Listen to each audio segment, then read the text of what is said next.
Le goût d'entreprendre. Une émission proposée par Doris Pradal en partenariat avec la Caisse d'épargne, la Banque des entreprises et des professionnels de Midi-Pyrénées. Bonjour à tous et bienvenue dans Le Goût d'entreprendre. Nous avons décidé aujourd'hui de vous emmener à l'école. L'école à l'envers, vous allez le comprendre, revisite les modèles existants, bouscule les codes bien rodés de nos apprentissages. L'école à l'envers vient d'ouvrir à Verfeil, dans la banlieue de Toulouse. Marie Narjou, une des fondatrices de l'école, est avec nous pour en parler. Devons-nous repenser l'école? Est-elle adaptée à tous les enfants? Bonjour Marie Narjou. Bonjour. Vous avez fondé l'école à l'envers et vous êtes installée à Verfeil, c'est dans la banlieue de Toulouse, c'est bien ça?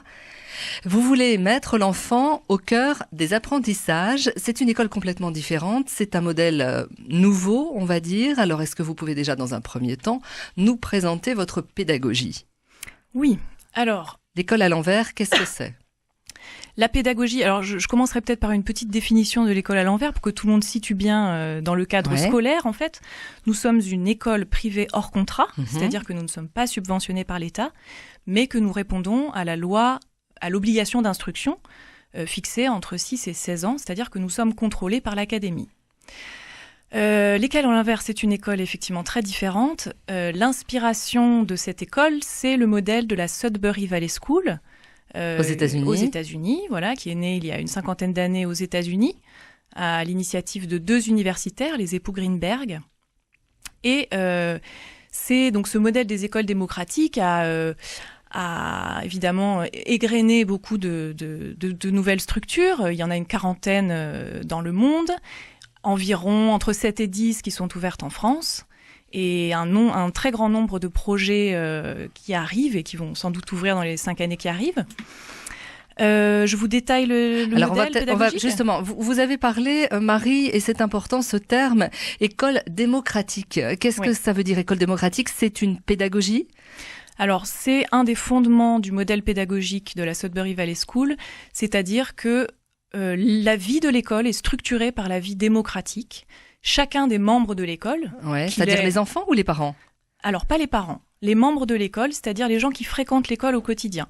Entre 3 et 80 ans, si un adulte de 80 ans est présent dans l'école. C'est-à-dire il n'y a pas de limite d'âge, en fait. On pourrait même dire qu'on est scolarisé à 80 ans, pourquoi pas, hein.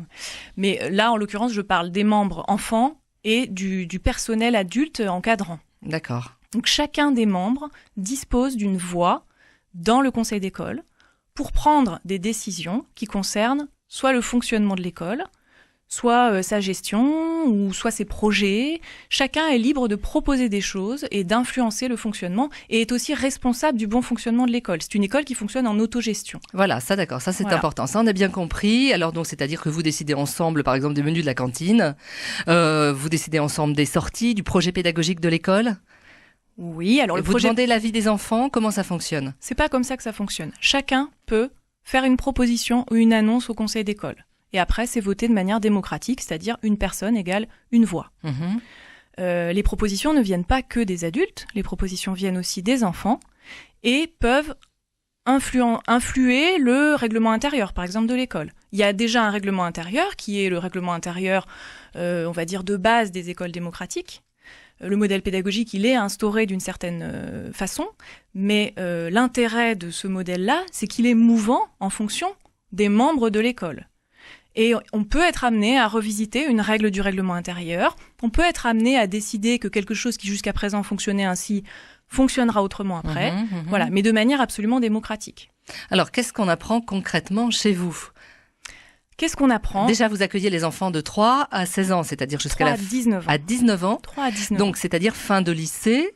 Oui. Vous leur faites passer le baccalauréat. Ils ont accès donc au diplôme. Alors, en fait, il n'y a pas de proposition de la part de l'adulte dans le modèle des écoles Sudbury. C'est-à-dire que nous fonctionnons sur le mode des apprentissages autonomes. C'est l'enfant lui-même qui est son propre moteur d'apprentissage. C'est-à-dire qu'il a la possibilité de faire l'activité qu'il souhaite, aussi longtemps qu'il le souhaite, et quand il le souhaite. Et sans aucune hiérarchie entre les différentes activités. On peut très bien décider d'entreprendre, de construire une cabane dans le jardin, au même titre qu'on peut entreprendre de passer son baccalauréat. Il n'y a pas de limite et il n'y a pas de jugement à faire sur les activités des enfants. Voilà. C'est une pédagogie qui a fait ses preuves déjà, parce qu'on a l'impression que c'est la liberté totale. Alors qui entre guillemets, j'allais dire, chapeaute un peu tout ça? Il y a quand même des règles. Oui, il y a beaucoup de règles, mais ce sont principalement des règles de vivre ensemble. Uh-huh. C'est le règlement intérieur de notre école, il est assez détaillé, c'est des règles de bien vivre, mais qui sont, qui ne laissent rien passer quant au respect que l'on doit à chacun des membres. C'est-à-dire que toute forme d'humiliation ou de petites moqueries qui pourraient passer inaperçues ailleurs, chez nous, ça passe pas inaperçu en fait. Ça passe au conseil de justice. Donc ça, c'est pour les règles. Et avant, vous m'aviez posé une autre question. J'allais dire, qu'est-ce qu'on apprend concrètement et quels sont et qui est derrière en tant que, entre guillemets, attention, oui. Et je mets des guillemets, chef et cadre les choses. Il n'y a pas de chef et il n'y a personne qui cadre les choses. Et c'est là où je voulais en venir tout à l'heure quand je parlais avant l'émission, quand je parlais de l'aval de la science. En fait, ce qui est très intéressant, c'est que ce modèle pédagogique reçoit l'aval des découvertes des neurosciences des 10 dernières années. Ouais. C'est-à-dire que, il y a plusieurs découvertes. On peut s'en référer notamment à l'ouvrage de la pédiatre Catherine Guéguen, qui explique très bien le fonctionnement du cerveau, et notamment le fonctionnement du cerveau en apprentissage. Un cerveau n'apprend durablement, c'est-à-dire ne fixe des savoirs fondamentaux, qui sont des savoirs qui permettent de comprendre le monde et de trouver sa place, que dans le plaisir. C'est-à-dire que tout apprentissage contraint, ou bien qui reçoit une motivation extérieure, qui peut être avoir une bonne note par exemple, ne génère pas des savoirs profonds. C'est-à-dire que si on suit, et l'autre chose très importante que les neurosciences nous disent, c'est que nous sommes naturellement programmés pour apprendre, et apprendre tous azimuts. Et on le voit très bien chez les tout-petits. Les tout-petits, ils apprennent à chaque instant. Ils sont dans un élan d'exploration qui est sans borne. Et parfois, on est assez stupéfait de voir avec quelle persévérance ils vont s'acharner à apprendre le nom de tous les dinosaures. En fait, cet élan-là, il n'est pas censé s'arrêter dans la vie. Et si on ne l'arrête pas, il peut aller très loin. C'est ça qui est intéressant. C'est que l'apprentissage, le cerveau est naturellement disposé pour apprendre beaucoup de choses. Quelle est la différence entre votre pédagogie et la pédagogie Montessori ou Freinet ? Alors, la pédagogie Montessori, donc qui a été fondée par Maria Montessori en Italie, justement dans ces fameuses années 20 tellement fécondes pour ce qui est des innovations pédagogiques, elle a une attente. Elle a une attente d'apprentissage qui est quand même validée par les adultes, c'est-à-dire qu'il y a une instance extérieure qui va, alors pour les petits, présenter du matériel d'une certaine manière que l'on ne doit pas détourner et qui, en effet... Donc là, il y a des règles. Il y a des règles très strictes sur la façon dont on apprend. Enfin, la façon dont on apprend. Sur qu'est-ce qu'on doit apprendre avec ce matériel. Si on a 3 senteurs devant nous, on doit poser de telle manière le flacon, le remettre à tel endroit. On n'a pas le droit de mélanger les choses, etc. On peut pas détourner le matériel. Ça, pour moi, c'était une des limites du système Montessori. Et c'est... la limite... il y a l'idée de faire apprendre très vite aussi. Parce que les enfants qui bénéficient du système Montessori, effectivement, Maria Montessori, elle avait compris comment le cerveau de l'enfant fonctionnait, et donc elle avait vraiment exploité ces périodes qu'elle appelle des périodes de cible ou des périodes critiques. Donc il y a un peu cette visée Enfin, c'est un peu péjoratif de dire ça, mais on peut faire des super humains avec le système Montessori. La pédagogie des écoles démocratiques, c'est aussi, et moi c'est ce qui me plaît dans cette pédagogie, c'est aussi qu'on laisse le temps aux choses en fait. Il n'y a pas d'attente particulière. Et les choses, elles se font naturellement. Oui, mais il y a tout de même bien, j'allais dire, vous allez passer par la case apprentissage de la lecture, des mathématiques, etc., pour qu'à un moment, l'enfant qui sort de chez vous, par exemple à 19 ans, puisse réintégrer le système, entre guillemets, classique et poursuivre des études. À quel moment vous validez les connaissances ?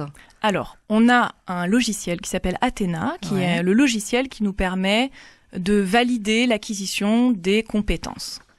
C'est-à-dire que chaque enfant peut aller sur son profil Athéna et va valider des compétences. Mais ce qui est intéressant, c'est que ces compétences, les compétences de mathématiques par exemple, d'abord, elles ne se valident pas forcément en faisant des mathématiques sur un livre. il y a beaucoup d'autres moments de la vie où on travaille les mathématiques. Quand on fait de la cuisine, quand on fait du bricolage, tout ça, ça valide des compétences. Et c'est beaucoup plus drôle, c'est ça. Et du moins... c'est plus ludique. Et du coup, c'est intégré aussi de manière plus durable. Donc il y a ça. La deuxième chose, c'est que il a été montré que les enfants qui ne suivent pas le système scolaire traditionnel, le jour où ils ont envie de passer le bac, en 1 an, ils peuvent récupérer le niveau. C'est pas un problème, en fait. Quand la motivation est intrinsèque, endogène, comme dit Céline Alvarez, quand il y a une motivation endogène, le cerveau développe des capacités qui sont énormes. Et on le voit, nous adultes, c'est pareil. Quand on est stimulé par quelque chose, on a une capacité d'apprentissage qui est décuplée. Ça veut aussi dire que ça ne sert à rien. Enfin, ça ne sert à rien. Ça génère beaucoup de souffrance de se forcer à passer le brevet des collèges, par exemple, qui n'est pas indispensable dans la vie. Ouais. C'est à partir du moment où on a eu le temps de se connaître et de savoir ce qui nous plaisait à l'intérieur, qu'on peut avoir une motivation et qu'on sait dans quelle direction on va. 80% des jeunes qui sortent de la Sudbury Valley School choisissent d'aller à l'université. Et il y a un taux de réussite qui est extraordinaire. Parce qu'en fait, ils savent pourquoi ils y vont. C'est-à-dire qu'en fait, ils arrivent à apprendre. On leur donne le goût d'apprendre, c'est ça ? Ils n'ont pas besoin d'avoir le goût d'apprendre. On l'a, le goût d'apprendre, naturellement. On le cultive chez vous, en fait, c'est ça, plutôt. On le laisse éclore.